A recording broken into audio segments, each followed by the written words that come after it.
మొక్కకు ఇనిషియల్ ఇయర్స్లో కొంచెం షేడ్ కావాలి. ఆ తర్వాత షేడ్ ఎక్కువైతే కనుక మొక్క ల్యాంకింగ్ సన్నగా పెరగడము, ఈల్డ్ రాకుండా పోవడము ఇలావన్నీ జరుగుతాయి. ఇవన్నీ మనం దృష్టిలో పెట్టుకోవాలి. ఈరోజు విజయసారథి మళ్ళీ వచ్చేసి బాబురావు 40 ఎకరాల ఒక హిస్టరీ క్రియేట్ చేశారు.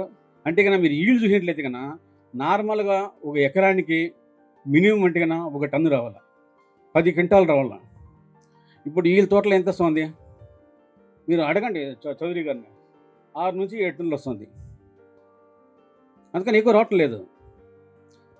మీరు అది కానీ ఇంకా తగ్గిందనుకోండి మీకు ఒక్క వల్ల ప్రాఫిటబుల్ ఉండదు, నష్టపోతారు అంతే. అందువల్ల మనము మీరు ఒక్కేసే ముందు మీ రైతుల నా యొక్క కోరిక ఏమంటే కన్నా మీరు అనవసరంగా అందరూ వేస్తున్నారు మేమే ఇలా అనే ఉద్దేశంలో వెళ్ళొద్దండి. మీరు కంప్లీట్ షేడ్ రెగ్యులేషన్ కంపల్సరీ చేయాలి.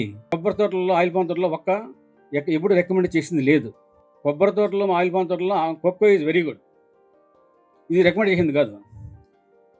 మేము కూడా చాలాసార్లు నేను కూడా చెప్పా వేయొద్దండి సక్సెస్ కావు అని చెప్పి. ఏం చేశారు ఇప్పుడు అందరూ ఇక్కడ అడిషనల్ ల్యాండ్ లేదు, ఉన్న ల్యాండ్లోనే మల్టిపుల్ క్రాపింగ్ పోవాలని చెప్పి ఉద్దేశంతో పోతున్నారు. పోయేటప్పుడు వెళ్ళేటప్పుడు దయవుంచి మీరు ఆలోచించిన విషయం ఏమంటే కన్నా తప్పనిసరిగా మీరు స్పేసింగ్ మాత్రం మెయింటైన్ చేయండి.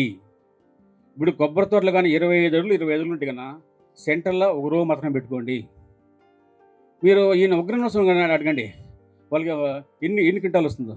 వాళ్ళకి 10 క్వింటాలు ఈజీగా వస్తుంది అక్కడ, కాదండి మీకు 10 క్వింటాలు వస్తే వర్త్ అవుతుంది. మీకు 6 క్వింటాలు వస్తే కన్నా ఏం వర్కౌట్ అవుతుంది? మీరు కంపేర్ చేయండి. మీరు అక్కడ పోయి చూడండి వాళ్ళ తోట, ఇక్కడ ఇంటక్కడ ఒక తోట చూడండి. మీరు స్ట్రక్చర్ చూడండి, స్టెమ్ స్ట్రక్చర్ సన్నగా ల్యాంకింగ్కి వెళ్ళిపోతుంది. ఆ సన్నగా ల్యాంకింగ్ పోయినప్పుడు మీరు ఎకరాన్ని నార్మల్గా స్టాండర్డ్స్ ఏమిటి తెలిసిన ఇంతకు ముందు కర్ణాటకలో కూడా 10 క్వింటాలు తీసిన ఉన్నారు, ఎకరానికి 15 క్వింటాలు తీసిన రైతులు కూడా ఉన్నారు. ఇప్పుడు నా ఉద్దేశం ఏంటి కానీ ఒక సైంటిస్ట్గా ఇది నా ధర్మము మీకు అన్ని విషయం తెలపడము. నేను ఎవరిని తప్పని చెప్పట్లేదు. నేను ఇప్పుడు ఈ రోజు వస్తుంది, 5 years తర్వాత ఏమవుతుంది, 10 years తర్వాత ఏమవుతుంది, మనం ఇవన్నీ ఆలోచించాలి కదా. నేను సైంటిస్ట్ మాత్రమే కాదు, నేను కూడా ఫార్మర్. నేను యాక్చువల్గా నేను కూడా ఈరోజు 200 animals డైరీ మెయింటైన్ చేస్తున్నా, అల్ట్రా డేస్టీ మేము కూడా మెయింటైన్ చేస్తున్నాము, చాలా చేస్తున్నాను నేను కూడా. అది డిఫరెంట్, ఇది డిఫరెంట్. ఇప్పుడు ఈల్డ్ వస్తుంది అనేది కాదండి, ఎంత పొటెన్షియల్ ఈల్డ్ ఎంత. ఇప్పుడు కర్ణాటకలో కూడా 10 years బ్యాక్ చాలామంది రైతులు ఎకరానికి 15 క్వింటాల్ ఒక్కొచ్చిన చాలామంది ఉన్నారు. ఇప్పుడు పోయి అడగండి మీ రైతులను, చాలామంది అంతా 8-9 కర్ణాటకలో కూడా రేర్. ఆ పరిస్థితి ఎందుకు వచ్చింది? ఒకటి వచ్చేసి ఎక్సెస్ కెమికల్ ఫెర్టిలైజేషన్ యూసేజ్. ఒక్క బేసిక్లీ ఆర్గానిక్లీ గ్రోన్ క్రాప్, ఒక్కకు ఎక్కువ మీరు కెమికల్స్ అవసరమే లేదు. ఎందుకంటే మీరు ఎవ్రీ 45 daysకు ఒక్క నుంచి ఆకు రాలుతుంది. ఒక ఎకరానికి సంవత్సరానికి ఆల్మోస్ట్ 4500 kg వేస్ట్ పడుతుంది ఆకులన్నీ. మీరు అవే కానీ కట్ చేసి ఆ బేసిన్లు వేసుకుంటే కన్నా దానికి కంపోస్టింగ్ సప్లిమెంట్ కొంచెం కౌడంగా తీసుకుంటే కన్నా మోర్ దాన్ సఫిషియంట్ ఫర్ ఒక్కకు. దీంతోపాటు ఎందుకంటే కన్నా ఒక్కలో పొటాషియం ఇంపార్టెంట్. ఎనీ పామ్ ఒక్క కావచ్చు, కొబ్బరి కావచ్చు, పొటాషియం అనేది ఇవ్వాలి. ఈ విసుకుంటూ కొన్ని పొటాషియం కానీ ఇస్తే కన్నా పొటాషియం మీరు కెమికల్ ఫామ్లాంటి ఇవ్వండి, లేకపోతే కన్నా ఒక హ్యాష్ బూడిద ఫామ్లా ఇచ్చుకోండి. మీరు ఆర్గానిక్ కావాలనుకుంటే కన్నా ఇస్తే కన్నా మోర్ సరిపోతుంది ఒక్కలో.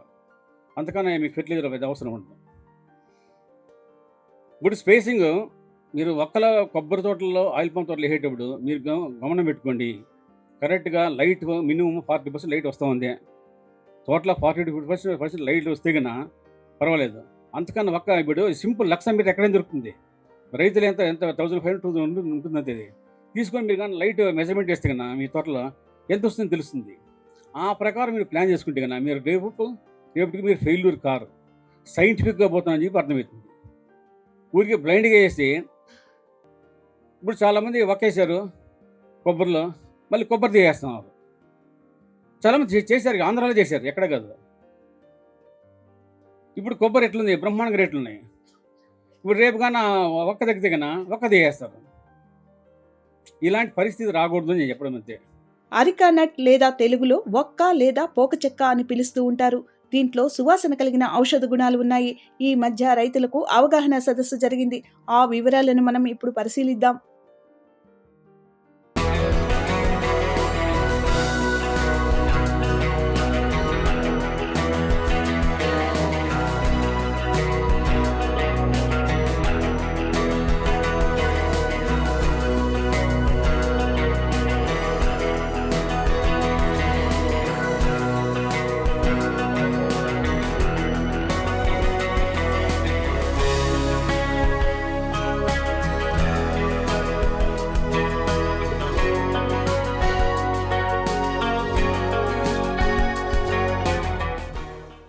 ప్రిన్సిపల్ సెక్రటరీ శ్రీ చిరంజీవి చౌదరి గారు మరి ఈ కార్యక్రమానికి ఇచ్చేసి వాళ్ళ సూచనలు సలహాలు మనకు సహాయ సహకారాలు అందిస్తామని సందర్భంగా చెప్పారు.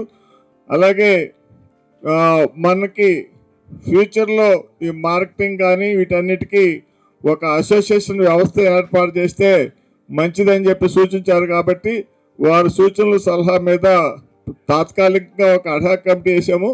ఈ కమిటీ ఫ్యూచర్లో రైతులందరితోటి సంప్రదింపులు జరిపి దీన్ని ఎట్లా ముందుకు తీసుకెళ్తామని చెప్పేసి తెలియజేస్తూ ముఖ్యంగా ఈరోజు ఈ కార్యక్రమాన్ని ఇంత ఖర్చు పెట్టి మనందరికీ ఈ కలుసుకునే అవకాశం కల్పించి దీన్ని స్పాన్సర్ చేసినటువంటి పెద్దలు Prakash education society chairman Shri Chitturi Narasimharao గారికి ఒకసారి మీ అందరూ చప్పట్లు కొట్టి ఆయనకి కృతజ్ఞతలు ధన్యవాదాలు తెలియజేయండి. అలాగే దొరై చౌదరి గారు ఈ మధ్య మన ఉభయ రాష్ట్రాల్లో కూడా ఈ సాగుపై అవగాహన సదస్సు జరిగింది. అక్కడే రైతులకు పూర్తి అవగాహన కల్పించే విధంగా సృజనాత్మక రైతులు చిలుకూరి దొరయ్య చౌదరి, ఉప్పలపాటి చక్రపాణి ఆధ్వర్యంలో ఎంతో మంది రైతుల, సైంటిస్ట్, ప్రభుత్వ వ్యవసాయ కమిషనర్లతో అద్భుతంగా జరిగింది. సదస్సులో వేల మంది రైతులు పాల్గొని ఈ ఒక్క సాగులో ఉండే అన్ని యాజమాన్య పద్ధతులను తెలుసుకోవడం జరిగింది.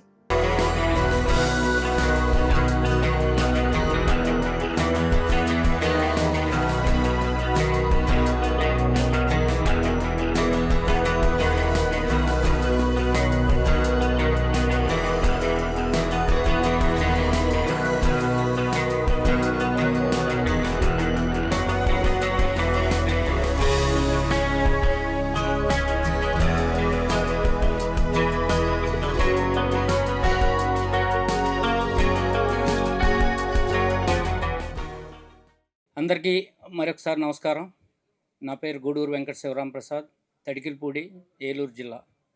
ఒక పంటకి ఇప్పుడు ఇక్కడే ఈ తోటలో చూసాం, శారద గారి తోటలో కానీ లేకపోతే మన చక్రపాణి తోటలో కానీ మల్టిపుల్ క్రాపింగ్ అనేది పాత పద్ధతిలో అంటే మనం 9 గజాలు 10 గజాలు వేసిన తోటల్లో మల్టిపుల్ క్రాపింగ్ అనేది పనికిరాదు. మినిమం 10 మీటర్ల స్పేసింగ్ ఉంటేనే మల్టిపుల్ క్రాపింగ్ వేయచ్చు. అంటే మీరు చాలామంది చూశారు, 40 మొక్కలు పామాయిలు, 40 మొక్కలు కొబ్బరి, దాంట్లో 200 మొక్కలు దాంట్లోనే మళ్ళీ ఒక 40 మొక్కలు కోకోవా, 40 మొక్కలు నట్మగ్గు, కాఫీ ఒక 300 మొక్క వేసుకోవచ్చు. అలా ఒక 7-8 రకాల మొక్కలు వేసుకోవచ్చు. ఇక్కడ ప్రతిదాన్ని కూడా ఒకటి నాకు అర్థమైంది ఏంటంటే, గత 30 ఏళ్ళ నుంచి కూడా ఈ యొక్క సదస్సులు ఎందుకు పెడుతున్నారు, సదస్సుల్లో మనం నేర్చుకోవాల్సింది ఏంటి, సదస్సులో మాట్లాడాల్సింది ఏంటి, రెండు ఉన్నాయి. నేర్చుకోవాలి, మాట్లాడాలి. నేర్చుకునేటప్పుడు మనం ఎక్కువ మాట్లాడకూడదు. ఈయన అనవసరంగా చక్రపాణి గారు నేను నేర్చుకుంటున్నాను, నేను అక్కడ కూర్చుని మీ అందరి దగ్గర నుంచి నేర్చుకున్నది ఏంట్రా అంటే, నేను మల్టిపుల్ క్రాపింగ్ లేనప్పుడు మనం నష్టపోతాం. ఇందాక పెద్ద ఆయన చెప్పారు, 150 రూపాయలు ఉన్నప్పుడు పొడిచేశారు, ఇప్పుడు 1000 రూపాయలు ఉన్నప్పుడు గబగబా సీడ్లింగ్స్ వేసి పెంచేయగలమా? సేమ్ వే స్పేసింగ్ లేనప్పుడు, గాలి వెలుతురు లేనప్పుడు ఏ మొక్క రెండో పంట మూడో పంట అవ్వదు. రెండోది ఏంటంటే, మన ఖర్చుని మనకు ప్రతి వాళ్ళు కూడా మనం చేసే తప్పుని మనమే ఎంచుకోవాలి. ఎవడో ఎంచడు, ఎంచినా మనం ఒప్పుకుంటారా? సో మన తప్పుని మనం ఎంచుకున్నప్పుడు ఏమవుతుంది, మన ఖర్చు ఎక్కడ పెరుగుతుంది, మన ఖర్చు ఎక్కడ తెచ్చుకోవాలి, లేదా పక్కనాడు ఏం చేస్తున్నాడు, పక్కనాడు ఇదేం చేస్తున్నాడు, డబ్బు ఎట్ట మిగులుతుంది అనే దాంట్లో మనం శ్రద్ధ పెట్టినప్పుడు ఆటోమేటిక్గా మనకి అమౌంట్స్ మిగులుతూ ఉంటాయి. మనం ఎక్కువగా కూడా రైతాంగంలో మనం ఎప్పుడు కూడా మనం చేసే తప్పుని ఎవరు ఐడెంటిఫై చేసుకోవాలా, చాలా తక్కువ మంది ఐడెంటిఫై చేసుకుంటున్నారు.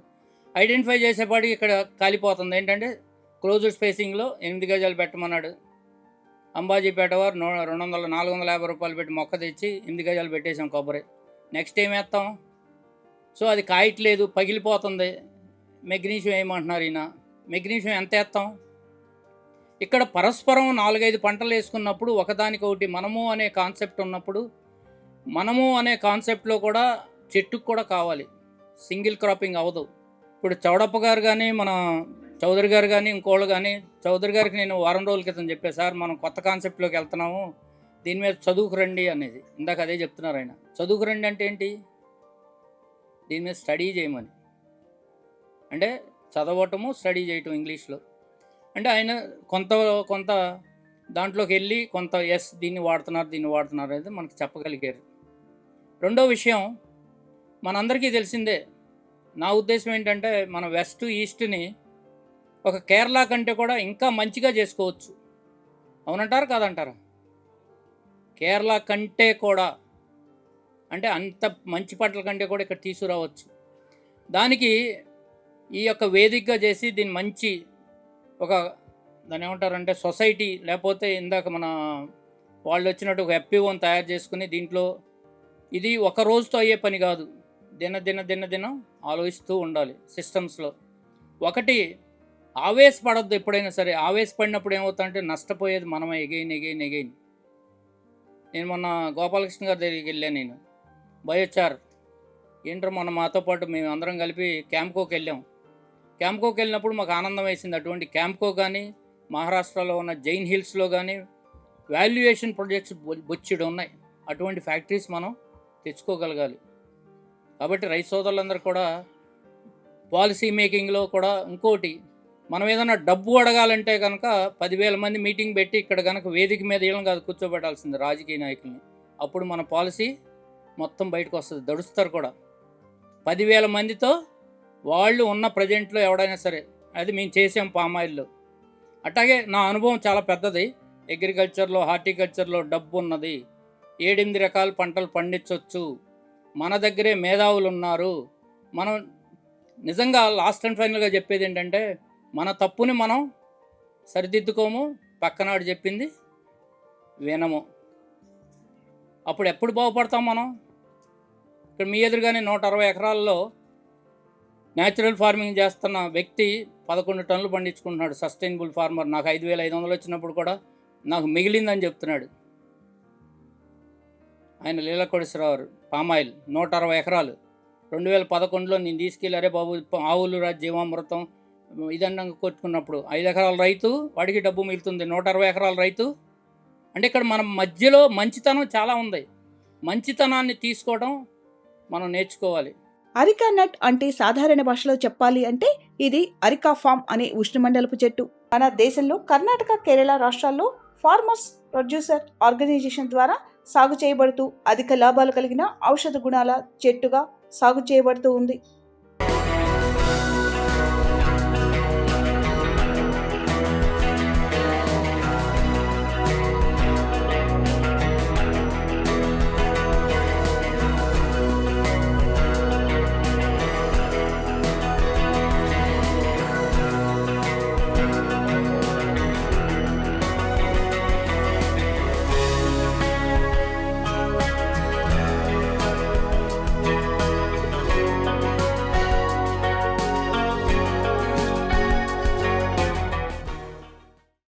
ఈరోజు నిజంగా మనం ఒక్కేస్తే పోటీ. నేను కూడా అనుకున్నాను, సింహోగా భయ ఓ రైతు, మన 9 ఎకరాల రైతు అశోక్ నగర్లో చెప్పాడు, సార్ మాకు ఎకరానికి 5 లక్షలు 6 లక్షలు వస్తున్నాయి, చాలా బాగుంది మాకు, ఇది మీరు వేయండి అని చెప్పాడు.